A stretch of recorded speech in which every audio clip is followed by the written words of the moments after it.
Welcome to episode 11 of D3, Dominici's Discussions and Debates, your source of discourse, discord, and everything in between. I'm your host, Dominici Lapierre. Today is December 16th, 2025, and I'm joined by Professor Jody Condon. Did I say that correctly? You did. I did. Condon of Chittenden, Vermont. Did I say that correctly? Yes. Okay, we're 2-0 right now. Condon is a professor of business here at VTSU Castleton, as well as an alumni herself. Thank you for being here, Professor. I appreciate you having me on. I appreciate you coming. And if you're listening, Mom, hi, I love you. Just to start, you are from Fort Lauderdale, Florida, correct? Correct. What was it like in Fort Lauderdale growing up? So it was very different culturally, more diverse than we have here in Vermont, but I never really connected to the culture in Fort Lauderdale. It just didn't seem like there was a strong community like we have here in Vermont. So I just never really had a strong sense of like place or a strong sense of home when I was there. I loved growing up near the beach. That was a ton of fun. There was always a lot going on in Fort Lauderdale, but it just never really seemed like a place that I was gonna live or kind of start my life. It was a great place to grow up, but I knew I was looking for somewhere else to start my adult life. And did you know you kind of wanted to come to New England? I didn't know exactly where I was going to land, but I knew I was familiar with New England, and my dad is from upstate New York, and my mom is originally from Vermont. So I had some family ties to the Northeast. I looked at a lot of colleges in the Northeast, and so it was pretty easy for me to make the decision to come to the Northeast. I had that support system here, my grandparents and my aunt and uncles, so it was pretty easy once I did decide I was going to come up here. And then once I came up, I just really fell in love with it. I knew I was never going to leave. That's awesome. So, and where's your father from? You said upstate New York. So he's from a small town outside of Buffalo called East Aurora. Oh, okay. So that's okay. That's fairly upstate. I'm from near Plattsburgh. I'm from right near Plattsburgh, so we're like right near the Canadian border. So I hear you guys, and I have to say, you guys are Central New York. You can't sit there claiming upstate like that. That's fair. But that is a nice area. I had a teacher. I had a teacher in high school from that area. That's a crazy place. So, and it's okay if some of the questions bleed into each other, because I'm going to ask you about your experiences in college later. But you went to Colby Sawyer College, which is in New Hampshire, and then you went to Castleton, and then you stayed in Vermont. So you were in New England for a long time. Did you know when you went to college that your intent was to stay, or was it like you went there and then you kind of got caught up in the lifestyle? I didn't know that I was gonna stay.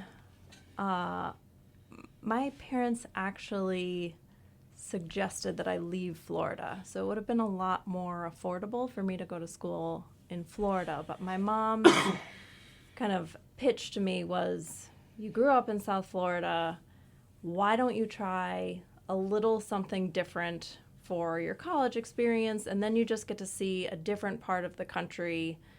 And so I took her advice.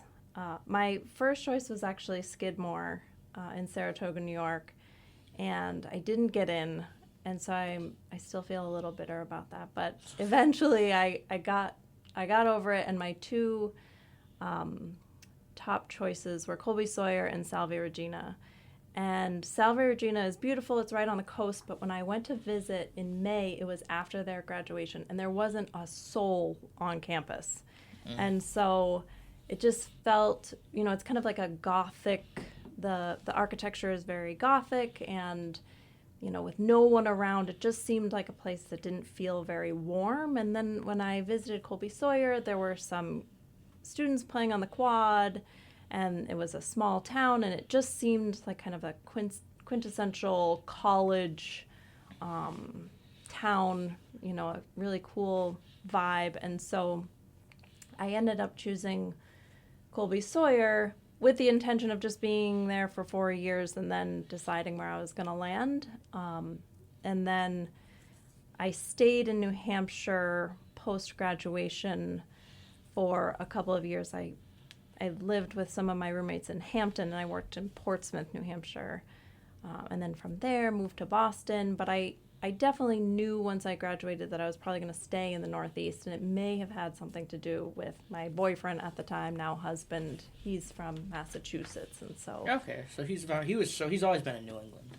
He has always been in New England, yes, with the exception of a small stint where he worked for the Orlando Magic.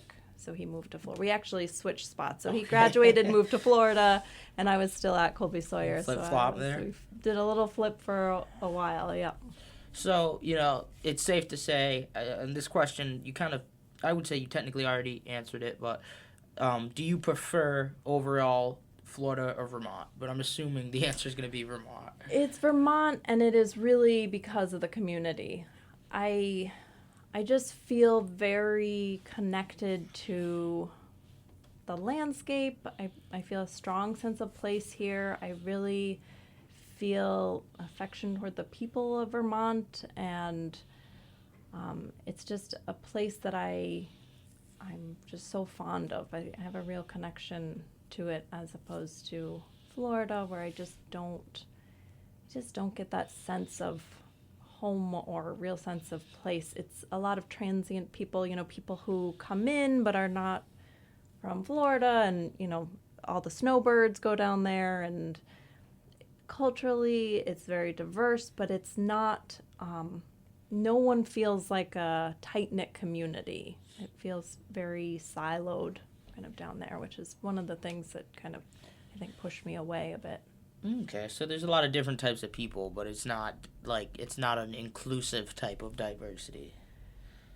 Right. It's not that sense of, I'm going to go help my neighbor because I know that they lost their power or something kind of that nature. It feels a little more like every man for himself down there. Okay, interesting. And you are the parent of 2 young kids. How has that journey of parenthood been for you, and what does that experience look like in your case? It's way harder than I ever thought it was going to be.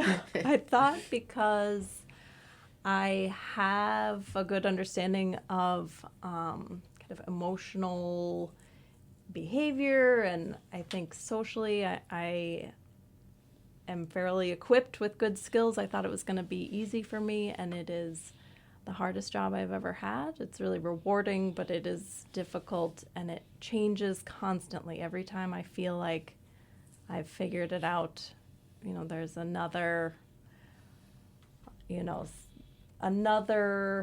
hurdle that I have not prepared myself for. How old are they now, your kids? 8 and 11. Wow. So and that's the thing. It's probably part of the reason why is because you figure it out, and then they get older, and the whole script flips. That's exactly right. My little sister's 16 now, and it's crazy to me. She's in my head. She's still 12. Yeah. I asked her when she was turning 15 a while ago and made myself look like a jerk. She's 16 and a half. I asked her when she's turning 15. But it's and you've been a teacher a long time. Do you have any skills or experiences as a teacher that you think help you in parenting and vice versa? It may give me some insight into how they are going to view themselves when they're a little older, but I don't think there are many parallels yet. No. I think because they're so much younger, they're going through different things developmentally, and so the things that I'm learning about teaching and motivating my students don't really work on my kids yet. You've only ever done college, right? I've only ever taught, yeah. Okay. At university level. So, moving into some of your, recreational stuff and hobbies, you enjoy hiking, I understand. Mm-hmm. How did you get into hiking, and, what are some of your favorite memories hiking? So, I think just being kind of in the Northeast, it's easy to hike up here, and we had, in our younger days, we had 2 dogs, and so it was just a good way to get everyone out, and so either the kids would be walking eventually, but, I used to hike with him in a backpack strapped to my back, and it was just a nice way for all of us to kind of get out. And so it started when the kids were really little, and we had to exercise the dogs as well as get the kids some fresh air. So you still hike with your family? We still hike, yeah, a good amount. That's nice. It takes more bribery these days, but I do still try to get everyone out. It's a little easier to get them on the ski mountain now. Hiking, they seem to believe, is more of a chore than a luxury, but we still do it more so in the summer. But do they do any sports or anything? They do, yes. So my daughter recently kind of got into horseback riding, which is kind of a dream for me because that was my childhood. And my son plays any sport that will allow him on the team. He does soccer, and he's starting basketball, and he did a little bit of football this summer and decided he would rather play soccer, so that was a relief. And yeah, Are you not a fan of the contact sports? I was a little nervous about the contact sports because he's in 5th grade. And so I just thought maybe one more year of not rattling your brain might be a good idea. Might be a good thing. Yeah. And I noticed that's a very common thing, the horseback riding with younger girls, because Professor Wilson came on and said the same thing, that her daughter's really into horseback riding and her family's really into horses. And my family used to be really into horses. They stopped right before I was born, but they used to be. It's such a common thing I noticed in upstate New York and Vermont, the horseback riding, which is weird because I've never been around it, but it's such a common thing. And do you guys just ride for fun, or do you do the forget what it's called? I know there's barrel racing, and then there's the other one where you jump over the hurdles. What type do you guys do? So I grew up riding English, so that would include kind of jumping the fences and competitions and things of that nature. And my daughter has started in Western riding, and my parents are still horse trainers. And so they have mostly Western horses. And so when we go down to visit them in Florida, we're riding Western. What does that mean? So it means the style of the saddle is a little different, and then the horses are typically a little different. The best reference I have is, have you seen Yellowstone?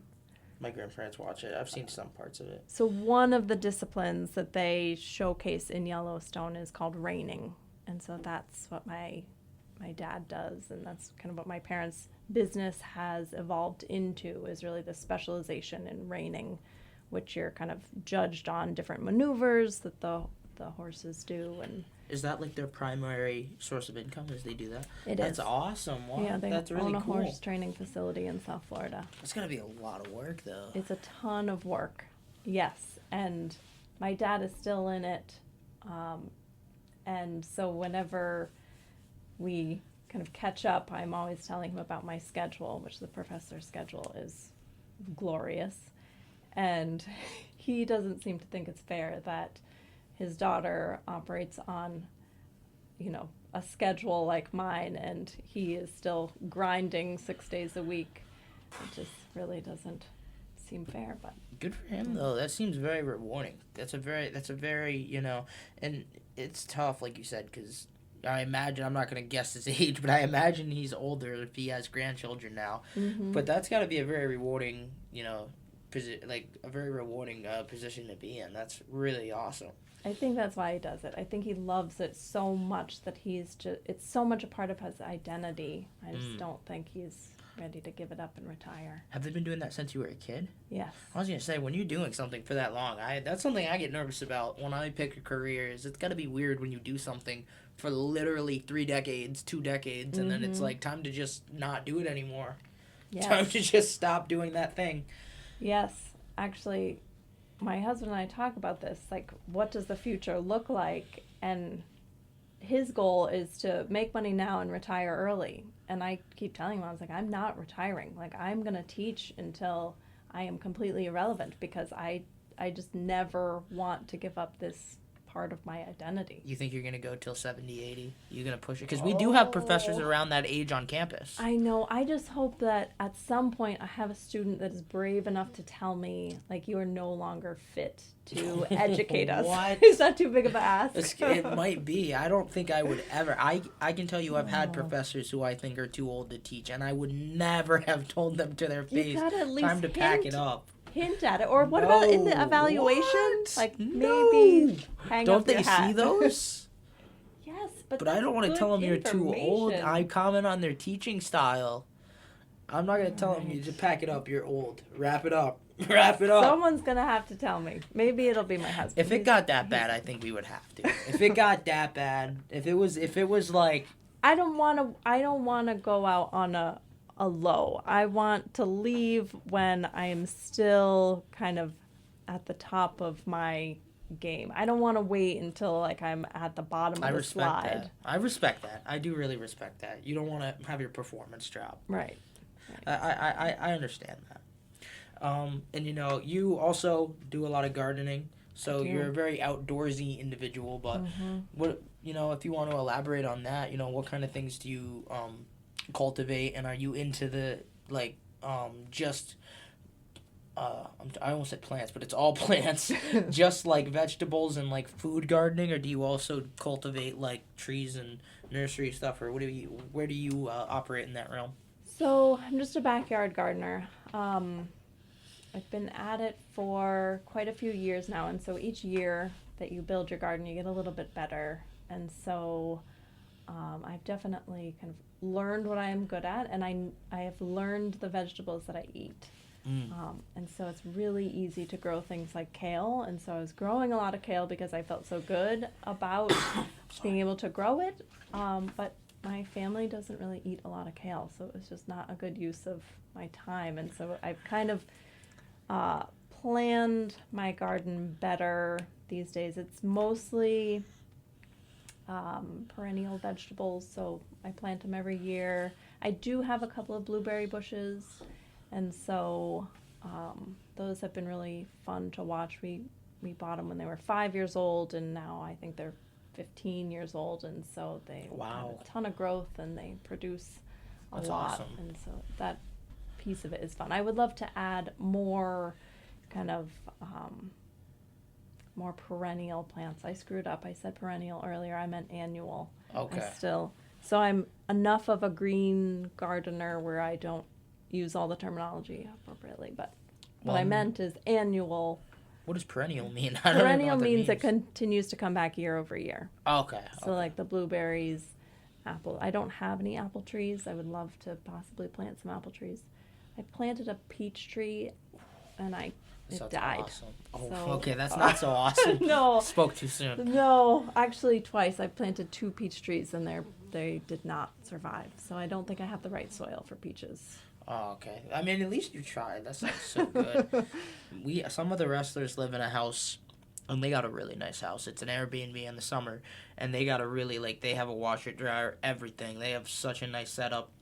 It's a wood stove, and they have a whole apple orchard in their backyard. Oh, wow. It's crazy. Yeah, no, That's a luxury. I'll go through there when we go sometimes we'll do team dinners occasionally, just like after tournaments or before breaks, like when guys won't have to make weight. And I mean, I'll be real. I'll sit there and I'll be going through, and I'm taking an armful. I'm taking a bag full. Yeah. I'm taking my time. It's so nice. Yeah. That's something I definitely want to get into and get better at is gardening. Yeah. My whole family gardens, every year. They have, they all do the whole vegetable thing. Some of them garden more than others, to put it. Some of them garden a lot more variety of plants, to put it that way.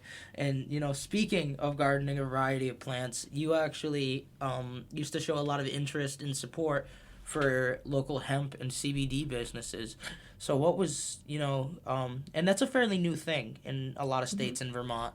So, how did you get involved in supporting those, and do you have a history with those things, and, what's going on with that? So my husband and I invested in a hemp farm. Loose Farm Wellness is the name of the company. And so we were early investors when it was just becoming legal. in Vermont. And so we were kind of chasing the same profit that everyone was, and it turned out not to be a very profitable crop or plant. So, I think because of the huge influx of interest and a lot of people jumped into the market at the same time, so it just really didn't pay off like we thought it was going to. It's still a great industry, and I am glad to see kind of how the state has handled it, and I appreciate the fact that it is federally illegal, because it means that Vermont has a lot of control over their cannabis laws, and you're not supposed to have interstate travel and things of that nature. So I just think it keeps it really competitive, and so any cannabis that you are going to use in Vermont is grown and processed in Vermont, and that's what I appreciate so much. It's not going to be monopolized. Right, it's not going to be monopolized, and it's not going to be, the prices won't be driven down because we're flooded with product from California, right? It's obviously easier to grow in California, and so when it's grown in Vermont, our growing season is so short, and we have a lot of legacy growers that are just really good at kind of using our environment to just grow some really spectacular products. Yeah, I'm in the cannabis studies program here, and we have a few people who graduated and already have their own businesses. I forget his name, but we have one guy who runs Good Pot Co. I forget his name. I don't know if you've heard of it, but he runs one, and he's already doing really well. And it's just a weird thing, because it's like it's so saturated now. Yes. I noticed, you can't drive through an Indian reservation without 20 liquor stores and 40 dispensaries. And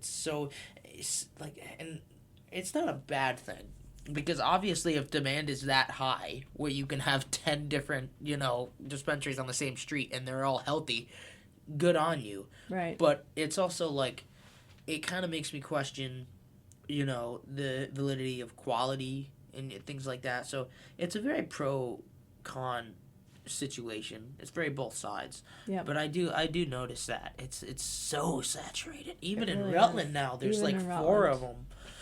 Yes. More. I think there's more. And I don't want to incriminate myself and start listing them off. I won't either. I'm 20 years old. I'm only 20. I don't know how many there are. So I've been told. Yes. Well, you can see the signs, right? There are quite a few in the area. So. Even very. It's crazy. This whole area. I didn't realize that. Even this whole area. But again, like you said, I do think it's nice that Vermont actually gets to. I do think they should be looser with a lot of the laws. I'm a huge advocate, obviously, and I think they should be looser with a lot of the laws. And I think it doesn't hurt to regulate and tax it. But I think it's taxed crazy. They're taxed so much. It is. And I think it puts people in a dangerous position, because you have young 20-year-olds, 22, 23, who are, a lot of them, working just out of college or didn't go to college, and they're working entry-level jobs, and they're making piss-poor pay. And then, reality of it is the people are smoking weed, and then they go to get the weed, and then they got to pay 2 to 3 times as much on tax. Mm-hmm. And you're expecting them not to go to the random guy down the street and get laced? That's your fault. Yes. It's crazy. It definitely leaves the back door open for that illicit market to continue to thrive. It's insanity to me. Yeah.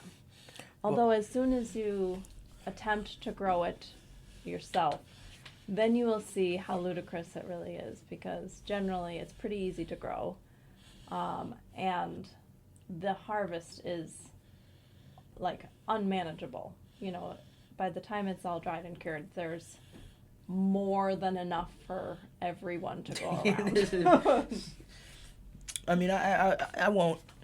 You know what? I don't think they'll mind, but I won't name drop.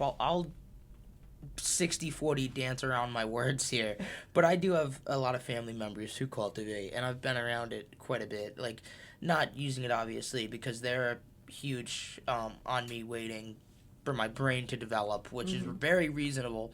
Yes. But I've seen them go through these processes. I've been in like the rooms. I've seen like family members who use the lights and they change the lights and they use the different chemicals, and I think it gets a bad rap because it's a very legitimate form of botany. And I think it gets a very bad rap, like it's seen as an illegitimate form of botany, but it's a very like interesting process to me. It's a very beautiful process. It is the most I heard a quote one time. It is the most optimized form of botany in the world. No one has invested in as much time into growing efficient sunflowers, growing efficient peonies as they have growing efficient marijuana. It's insanity. We just got a professor who's coming here in the program, Riley Kirk. Yes. She's an advocate. I wrote a Q&A on her for the Spartan newspaper, and I was watching some of her work, and she talks a lot about that. She's gonna be awesome. She has like 500,000 followers on TikTok. She's huge. They wrote about her in Forbes one time. Oh, cool. Yeah, no, it's crazy. She's like... Is she a Vermonter? New Hampshire. New Hampshire. She's zooming in for our class. Gotcha. But it's going to be awesome. And, like we've talked about, you are into gardening. You've supported these businesses. You were also on the board for the Vermont's Farmer Food Center. How did you get into that? And, what was that experience like for you? So... Saturday mornings, you will generally find me at the farmer's market. That is definitely part of my community, is the people who grow my food, because I just have so much respect. After being a gardener, I understand how hard it really is to grow anything except for kale and zucchini. So I was asked by the president of the board if I was interested in volunteering, and so I was the treasurer for, I think I stayed on for about 2 years. It was really labor intensive, and it's a volunteer position, but at that point, for me, it was kind of worth the effort. I had the time. My kids weren't really old enough where I was driving them to all of the different activities, and so it felt like a way for me to kind of support my local farmers in a way just outside of just shopping at the farmer's market. And so it was a really good experience, and I was doing the accounting for them, and worthwhile effort. And then I just reached a point where, and I think it was when I started to teach more classes, that I just couldn't devote the time that it needed. And they were growing to a point where they really needed a full-time person. It couldn't just be a volunteer job. So they kind of grew to that point, and I reached a point that I couldn't donate as much time as they really needed. And so I grew out of the position, but it's still an organization that I support often, and they're doing great things. They own 251 West Street, which is like that big green building as you're driving into Rutland. It's on the left-hand side, and so they host the indoor farmers market in the winter. And then they also run a bunch of different programs.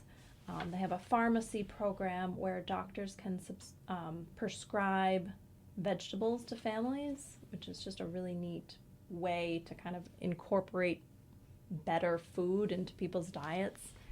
And it's all for low income people, and so it just gives them kind of a better opportunity to improve their diets. And pharmacy is one of the programs.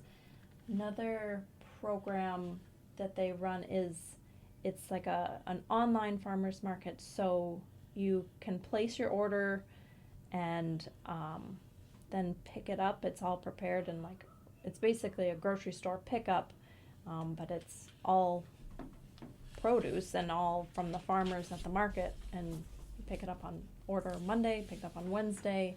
And so I've been trying to support them through that. Okay, that's awesome. So it wasn't like you left or anything. It was just a very mutual, the way things played out. Yep. That's awesome, though. Seriously, it's nice to see things like that. And that helps with so much more than people understand. It's not even just good for your health. That's going to help with, obesity rates in our neighborhoods with kids, getting them to eat better foods. That's going to do so much good just to have that organization kicking. That's awesome. But I have to ask, is it pricey? Because I notice when I go to farmers markets sometimes it is so pricey, and that's what kind of deters me, because I would like to go there as opposed to going and just buying produce at like Walmart, but I'm poor. So like I you know what I mean?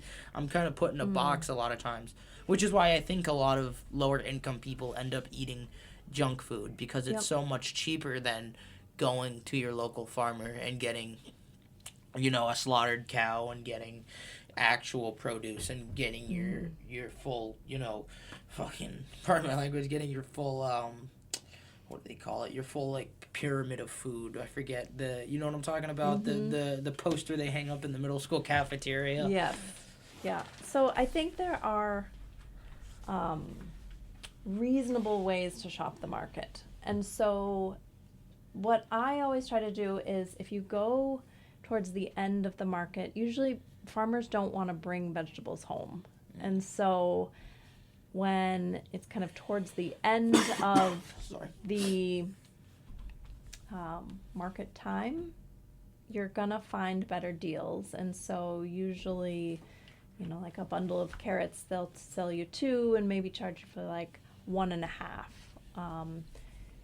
So you can approach it that way. I also think there are vegetables that are just cheaper.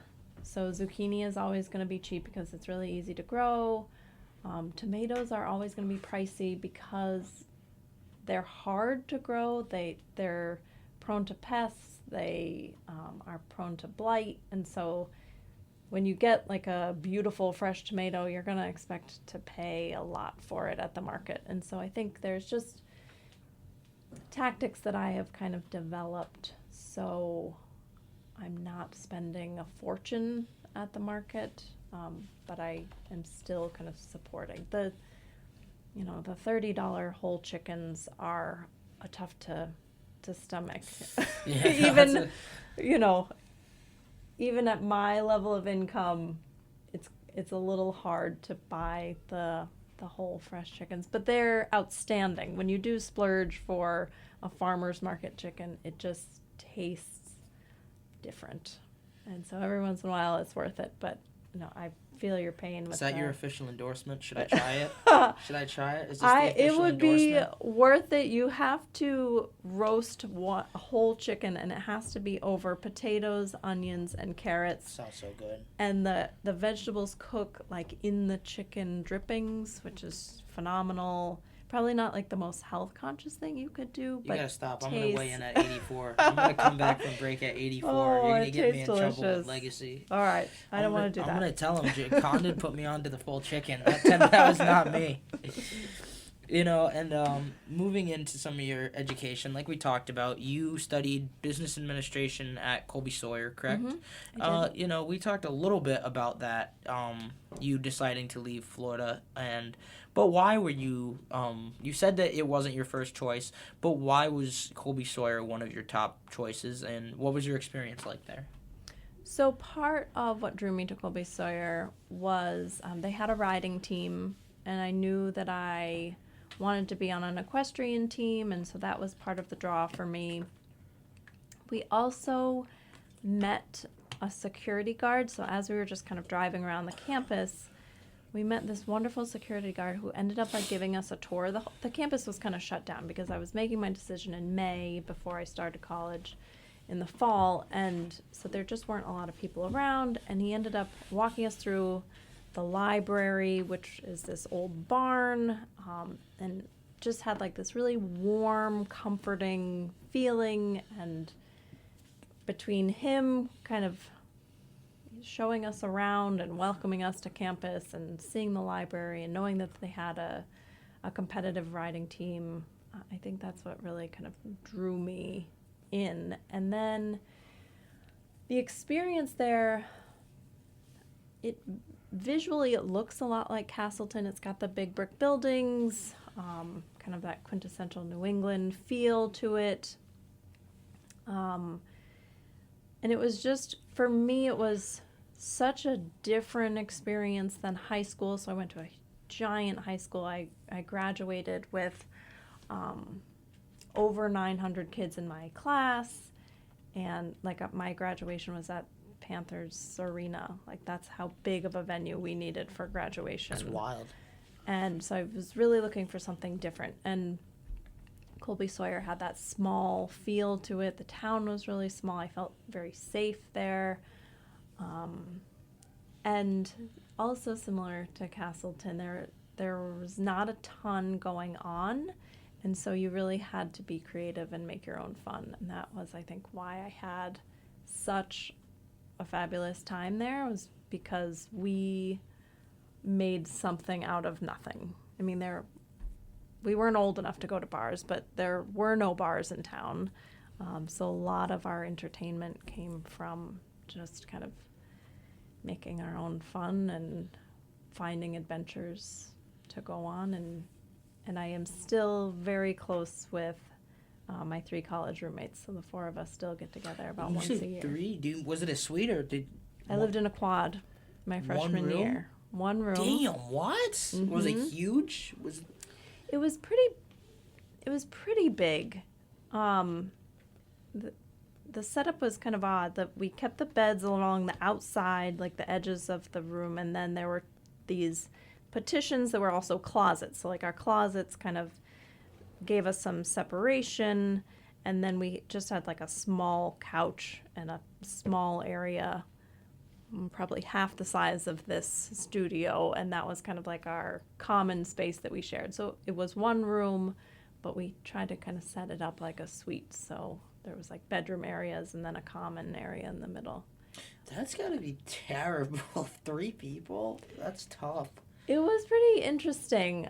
You do the whole like call your roommate before you meet them, and that was awkward. And I was like, oh my gosh, I'm going to live with these people I've never met before. And it was intimidating coming in as a freshman, but I ended up getting along with the girls great. And one of the roommates from freshman year, she ended up leaving, but we found someone else to kind of fill her spot, and they're some of my best friends that I have to this day. So awesome. Don't underestimate those college friendships, because sometimes they last a lifetime. I've heard that a lot. Even since I was a little kid, teachers have said that typically their friends aren't the people they knew in high school. It was always the people they knew in college. Mm-hmm. Because I think you go through a lot of kind of life changes with those people. If you think about the person you are as a freshman versus who you are as a senior. For me, there was a ton of growth. I just think I was a very different person. I came in very much a Floridian, and I left very much a New Englander. That's fair. There was a ton of growth socially, academically, just as a human. And so I'm so appreciative of those girls that went through that kind of stuff with me, and we still get together and laugh as if we were still in college. That's awesome. That's awesome. Why'd you choose to study business administration? I thought in my younger years that was gonna be a secure way to get a job. I just thought if I was gonna be in business, I'd be able to find some sort of job upon graduation. Okay. So, no real deep meaning there, just logistics. I thought that was going to work for me. That's very fair. That's very fair. That's part of the reason I did it. Mm-hmm. So after that, you went to Colby Sawyer, and then you went and you got a master's in mm-hmm. accounting from Castleton. Mm-hmm. So, why did you choose accounting as opposed to other aspects of business like marketing or management, etc.? So by the time that I started my master's in accounting, I had spent probably 7 years as different kind of accountant-like roles. So I started off as a night auditor, and then I did some accounts receivable work, some accounts payable work. I was a staff accountant.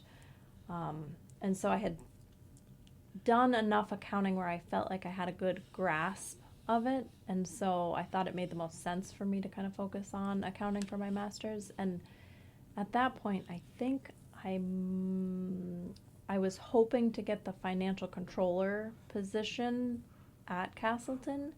And so I thought that that would kind of help me get that position. So having my master's degree would put me in a better place to do so. That's awesome. And, why Castleton once you left? Because you said you'd been working for 7 years. So what then, led you to Castleton? Because it didn't seem like you had any ties there beforehand. So I was drawn to Vermont because my husband and I, at that time, he was still my fiance. We were living in Massachusetts. We were in Melrose, just north of Boston. And we were coming up to Vermont to ski pretty often. And we always said, well, when we grow up, we'll move to Vermont. And you never really know what age that is, that you are grown up. So that's fair. He ended up interviewing with, at the time it was, I'm not going to remember the name of it. It's Green Mountain Power now. It used to be, no, I don't know. It's not coming to me. So Green Mountain Power is his first job in Vermont. And so at that point I was still working at the pharmaceutical company outside of Boston, and I couldn't move up here yet because I needed, in order to kind of exercise my options for ownership in the pharmaceutical company, to get my stocks, I needed to be there for a full year. And so he had taken the job up in Vermont, and I was still in Massachusetts because I needed to be there for a full year at this pharmaceutical company. And so once I had been there for the full year, then I started looking for jobs in Vermont. And I knew the president at that time, which was Dave Walk. He's a family friend, and so I talked to him about any opportunities that he knew of, and so he suggested that I interview for this kind of what was similar to a staff accountant position here at the school. And so that's what got me to Castleton. And one of the benefits of working here is your tuition is covered. And so that was kind of why I jumped into that master's program. It aligned with my goals, but also was going to be free education, and so I just couldn't turn that down. No, that's awesome. That's crazy that you knew Dave Walk personally. Still do. Oh, that's fair. I didn't mean to make it sound like that. If you hear this, Dave, I know you're still alive. I'm sorry. I didn't mean to make it sound past tense.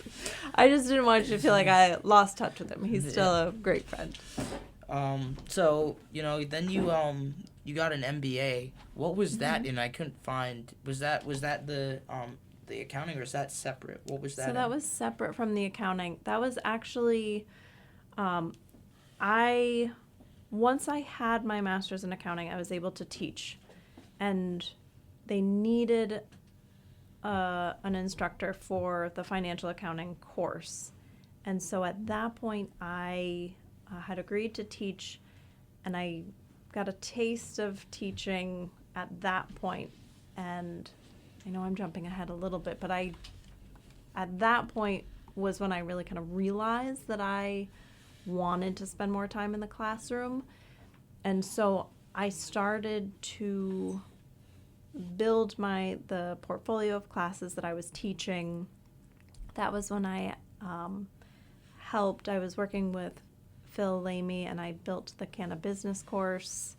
I didn't know that. That's awesome. Yeah. So, and when you take it with Tim Egan, he still uses my structure of the class. Really? So, which I'm so appreciative that he kind of kept it as I had set it up, because I thought it was just a really well put together class. And so I started teaching some more classes, and I needed to figure out a way to go from kind of the administrative side of Castleton into the faculty side. And so they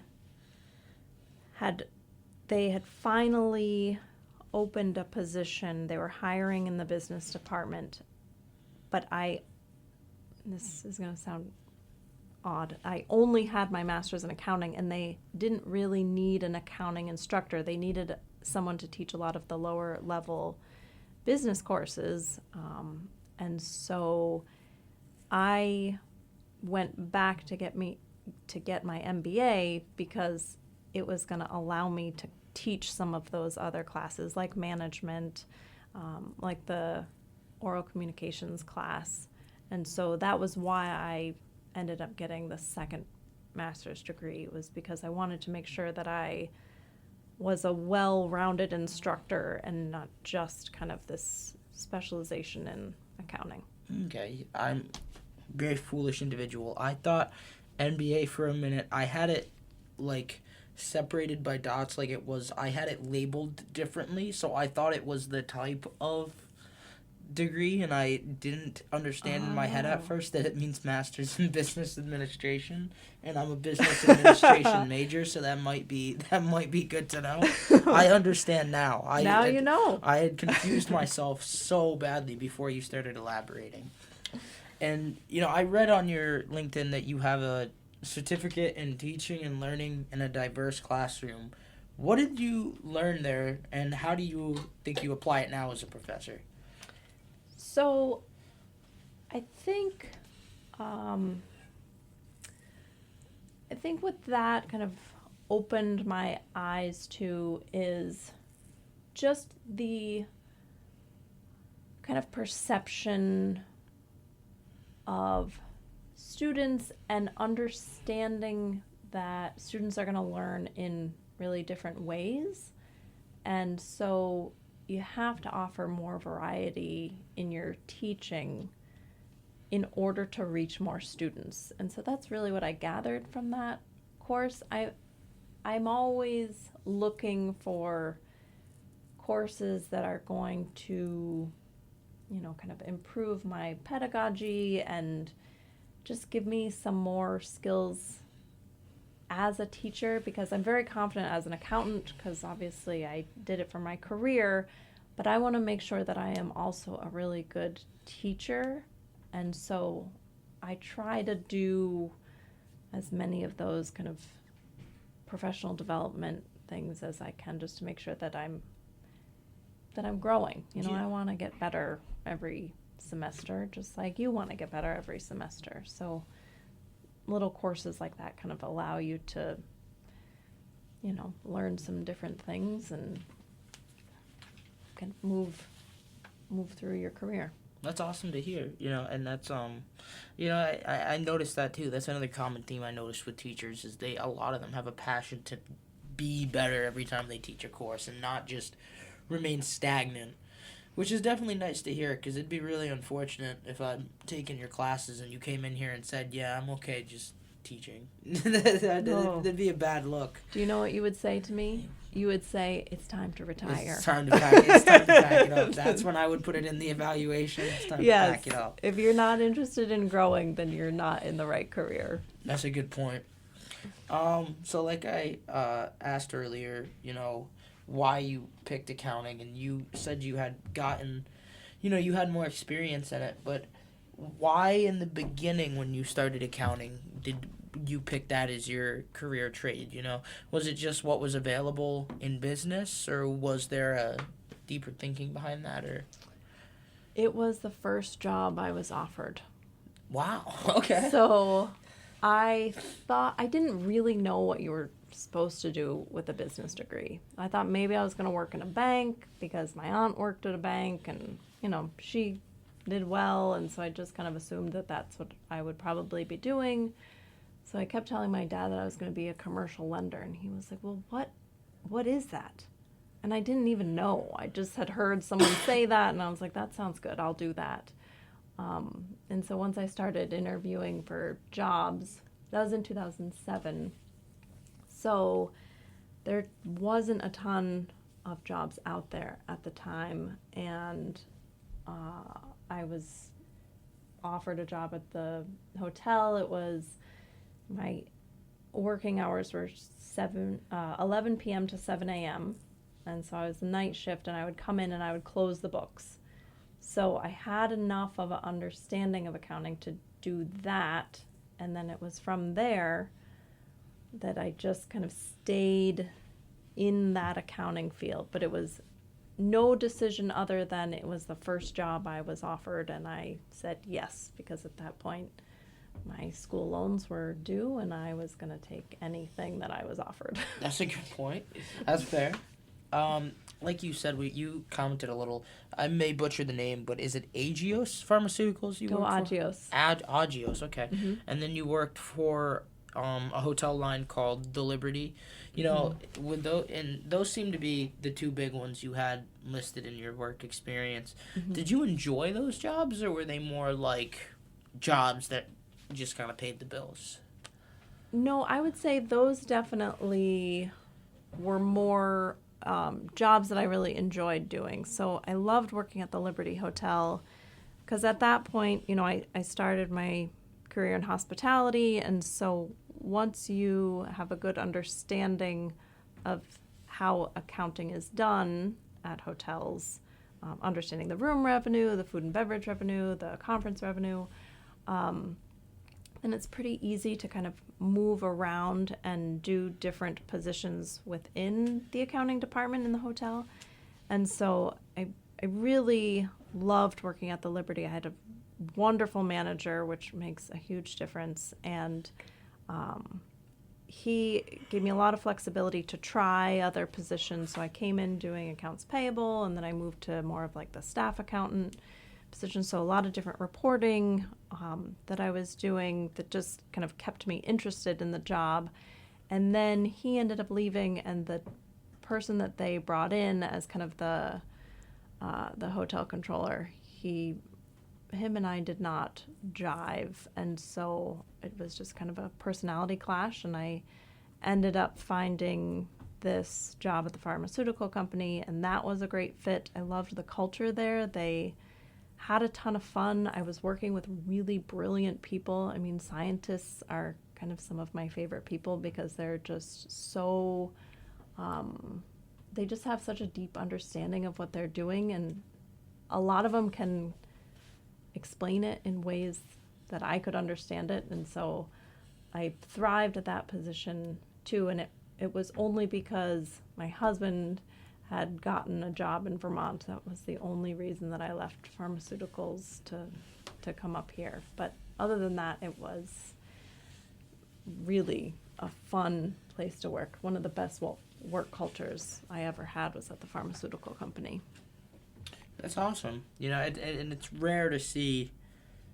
I don't want to say rare, but you don't really see people have an enthusiasm for their careers that much. They usually talk about it like it's a chore. So it's refreshing to see someone talk about their job like it's not soul-drainingly terrible. I had some of those. I did have some of those soul-draining jobs. Just the pharmaceutical company was not one of them.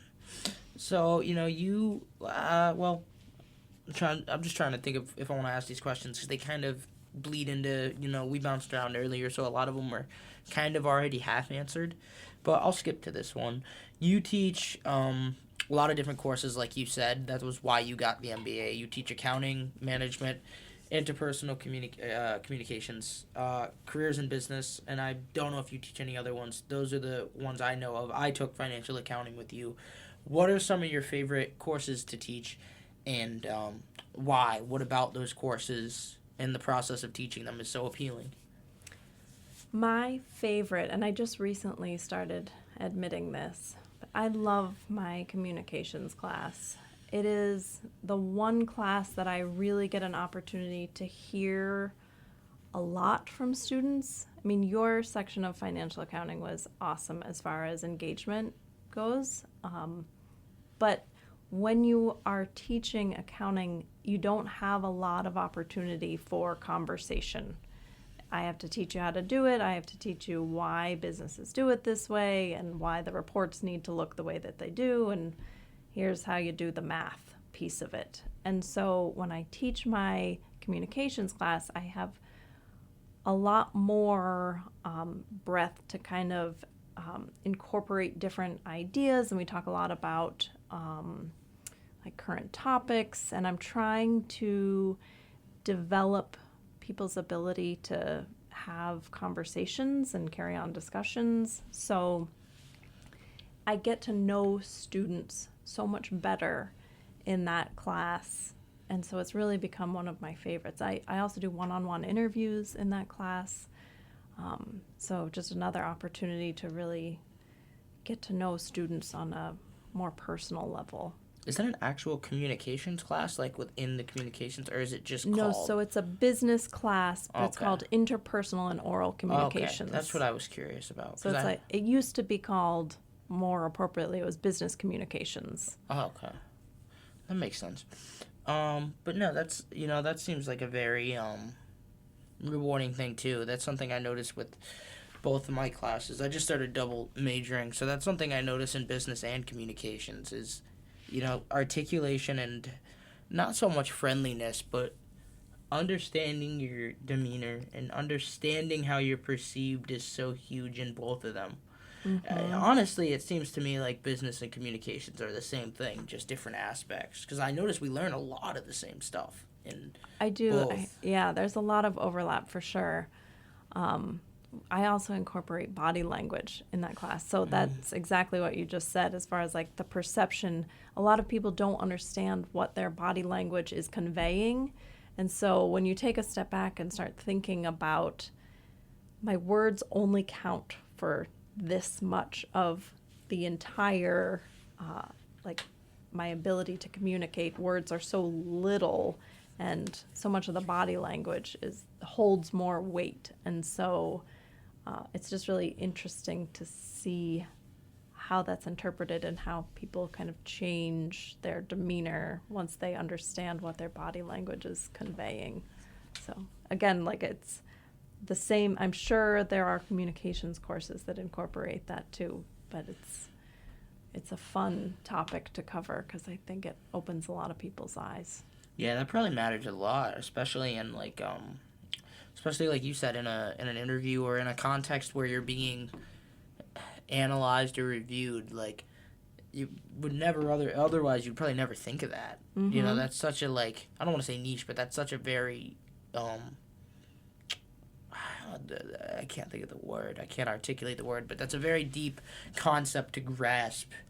The way you move and how it reflects. Moving into the next question, you were one of the most requested guests. And when I talk to students about you and, just in general from classmates and prepping for this, you seem to get pretty glowing reviews. I wouldn't have brought it up to you if they were negative, but you seem to get very positive reviews 99% of the time. And even when you get a negative review, it seems to be on account of the material and not you or your teaching style. The negative review is not on account of you. So what aspects of your teaching style and your teaching philosophy that you've gone into a little bit already do you think resonates so well with such a wide demographic of students? Well, that's a great question. I like to believe it is my fairness. I try to be very fair. I try to be well organized. I want to set an example with how I teach. So if students see me kind of being proactive and having assignments published kind of ahead of the game, they might be more inclined to submit them on time or maybe even a little early. And so that's my belief, I think, because I'm well organized. I'm fairly responsive with the exception of weekends. I don't really respond on the weekends because I tell people early on the weekends are for my kids, but I am happy to respond kind of Monday through Friday. And so I think setting the expectations early and just following through and being really fair. I think that's why I get glowing reviews. I don't know. I maybe it's also because of that like continuation, trying to get better. Maybe that also kind of resonates with students, because I think a lot of you are also in that same mindset of always trying to be better. So hopefully I'm a little bit of a role model. I'm not very good at talking highly about myself. I try to teach that, but it's hard to do. Yeah, no, I understand. Sometimes you don't want to feel like you're boasting, but with the realms I'm in, I'm the opposite. I gotta try not to. Like in high school, I would win one match and think I was the man for a month. Beat up some random bum with no wins from some random section and think I was the guy for a month. So I can relate and not relate to that. But you also coordinated the trio program here for quite some time, for 3 years, I believe. What was... Well, I'll phase this into 3 steps, and you can answer it however you want. How did you get into that? What was it like? And then why'd you stop? So that position came about because they were... it was just the beginning of unification. And so they were combining some of the accounting offices. And at that point, I was the financial controller. And the financial controller at Castleton, that position was being eliminated. And so there was an effort to kind of find another role for me. And knowing that budgets were being cut, part of my salary was federally funded when I took on that role. So the trio programs... at that point, we had 3. So we had the McNair program, Upward Bound, and SSS. And so it became apparent that it would make sense to have a position that would do all of the federal financial reporting for all 3 of the grants. And so that's, it made sense with my skill, and also it was a need for the grants. It kind of took something off of the grant director's plate. And so that was kind of how that role came about and why I took it on. And then the reason that I did not continue in that role was because I had an opportunity to apply for the full-time faculty position. And so it was only because I was kind of shifting gears into being a full-time faculty member that I kind of left that role. But it was a really great experience, because the federal reporting and the federal grant world is very different. So I got to learn a ton in that role, just understanding a lot of the requirements, and, different grants were allowed to spend money on different things. And so I had to pay very close attention to kind of where the dollars were going. And it was interesting. It was a really interesting role for me at that point. One follow-up question. What's SSS? I hadn't heard of that. Student Support Services. Oh, is that like the ASC and what they do? They help, yeah. So there is a relationship there. Student Support Services runs out of the Academic Support Center. So that's kind of the extent that I know of it. But it's once you're in college. So the way that the programs are set up is Upward Bound is to encourage students to get into college. And then once you're in college, that SSS grant helps kind of support success once you're in school. And then McNair is to kind of encourage post-degree education, right? So going back for the master's and doctoral programs. Yeah, I've known a lot of people in both Upward Bound and McNair. And I got waitlisted for McNair because I'm a sophomore, and they have a very strict limit. Yep. But they told me to reapply, so I'll definitely be doing that my junior and senior year. It's definitely something that's really, it's nice to have that guideline, to just be able to have people that know what the hell they're doing help you out with such it's kind of daunting, but it is nice. I think it's awesome that we have these safeguards and we have these things in existence. Mm-hmm. And That's exciting. I'm glad you're going to apply for the program again. Yeah, it's good. Scary. Let me know when you're going to do research. I will. Kayla Livingston always keeps mentioning to me how you did her research with her. What we did? Do you remember what it was on? Yeah, so we did a culture survey. It was the end of last spring, and so she developed a survey, we sent it out, and then we analyzed the results, and it was really interesting because we looked at kind of how mergers impact the culture and kind of the work environment, and so it was fascinating to look at, and we're right in the midst of it, so there was plenty to pull from and plenty lived experiences that were shared with us. That's wild, yeah, especially because it seems like I had to go to Williston today, and it's so weird because they're so different, and then it's just the same logo slapped over it, the three triangles. Like, their school is in an old strip mall, so it's literally two buildings, and it's a roundabout. Like, it's the craziest thing I've ever seen. They have they have no dining hall, they have one dorm.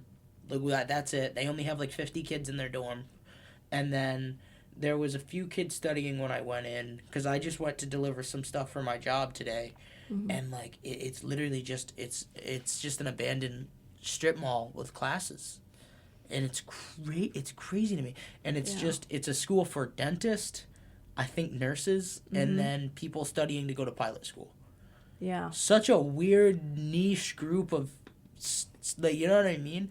And it's so, and I thought we were the smallest. VTSU. No. We're the biggest. I thought, and we're a very small campus. I thought being able to walk from my dorm to my classes in 5 minutes was crazy. It's you should see their campus. I literally thought it was the road on the GPS, because it's just like two small buildings. Yeah, it's insane. Yeah, all the campuses are very, very different. Culturally, too, not just, in what they look like and the layout and architecture, but we all have very different cultures, which I think is why so many people have struggled to kind of accept that we are now one. At least we got to keep, Sparty and keep that, because I know there was some talk in the beginning about, removing mascots, which would just be a horrendous idea. Yes. But I wish there was more Sparty stuff in the campus store. It's crazy to me that, SAC, the Student Athlete Advisory Committee that I'm on, and SGA had to open stores to sell merch that say Castleton and Sparty on it, because it's like, why are you not just doing that? Right. You can have the logo. Like, it could say VTSU on it, but we can't have it be green. It can't say Sparty on it. It can't also just say it can't say both. Like, it has to be blue and red and say VTSU. They think that is kind of promoting unity if we're all kind of wearing the... It's promoting gentrification. Ooh, it might be. And it's like, it was so crazy to me, because we have the Green Day every year, and you're wearing blue and red shirts that say Think Green. Yeah. That just always sits so weird with me. Why are we wearing teal shirts that say Think Green? It's crazy to me. But it is what it is. Before I get rambling for another half hour, we'll move into our final question. All right. What would you like to say to the audience if they could remember anything from this? It could be about, your life, it could be about business, accounting, general life. What would your mantra / message be to the audience? I would say don't settle for mediocrity. Kind of fight for growth, and don't take the easy way out. It's always worth it when there's a little more effort put into it, and that's what I would want people to take from this. I will also plug yoga. People should do more yoga, and people should sleep more, because those are the two kind of secrets to my success. I sleep a lot, and I get up and do yoga every morning, and so that's what allows me to be at my best and to continue to grow. I love that. I can vouch for that. I love yoga. I think it's a very underutilized tool. Mm-hmm. And I love that message about not settling in your life. I think complacency kills. I absolutely love that. Is there anything else? No, I think that's it. All right. Thank you so much, and we'll move into the outro. This has been Dominici Lapierre and Professor Jody Condon for Episode 3 of D3, Dominici's Discussions and Debates, your source of discourse, discord, and everything in between. Thank you, Professor Condon, for being here today. Thank you for having me. And please consider checking out our Instagram account at D3 Radio and Podcast, all lowercase, using the number 3, not the word. Also consider subscribing to our YouTube channel where we post re-uploads of all interviews, exclusive interviews, and access to the pilot episodes. Our YouTube username is Dominici's Discussions and Debates using an ampersand, not the word and. The YouTube handle is D3 Radio and Podcast. That's D-3 with a capital R in radio and a capital P in podcast. The links to each other are in the bios of the other and vice versa. We are live via the platform TuneIn Radio on the website tunein.com, all lowercase, or you can listen on the mobile app TuneIn Radio, Sports and Music. We typically air 2 p.m. on Tuesdays, and we're still trying to find a consistent second weekly airing time, although we always try to shoot for 5 p.m. on Thursdays. Stay tuned on the Instagram for weekly schedule updates. Thank you guys all for tuning in. Hopefully I see you very soon, and bye, Mom. I love you.